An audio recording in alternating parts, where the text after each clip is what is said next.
जब जब चैत कुंवर आवेला हमरे मैया जी के डोलिया दुआर आवेला। हमरे मैया जी के डोलिया दुआर आवेला। लाल लाल डोलिया के बालाल कहो हरवा। माई के बहनल बाटे बाघवा कहाँ रहवा। लाल लाल डोलिया के लाल कहो हरवा। माई के बहनल बाटे बाघवा कहाँ रहवा। लाल लाल झंडा लहरात आवेला हमरे मैया जी के डोलिया दुआर आवेला। जब जब चैत कुंवर आवेला हमरे मैया जी के डोलिया दुआर आवेला। वीर बजरंगी कहले बाटे यह गुआइया।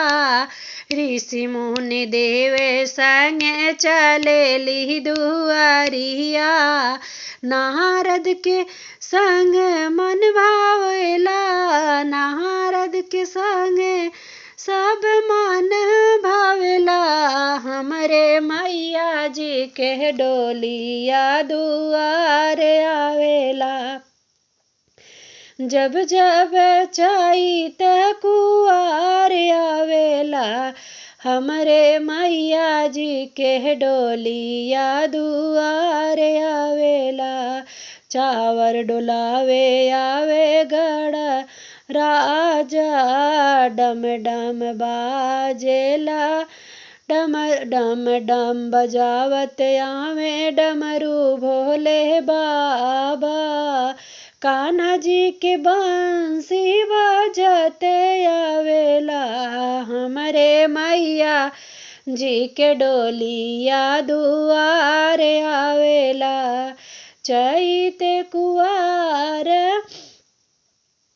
आवेला हमरे मैया जी के डोलिया दुआर आवेला। हमरे मैया जी के डोलिया दुआर आवेला। आगे आगे चला तारे देखा भैरो भैया। भक्ति सब देखे सातों बहिन के रहिया। सब सेवा करब आशीर्वाद पावेला हमरे मैया जी के डोलिया दुआर आवेला। हमरे मैया जी के डोलिया दुआर आवेला। चैत कुंवर आवेला हमरे मैया जी के डोलिया दुआर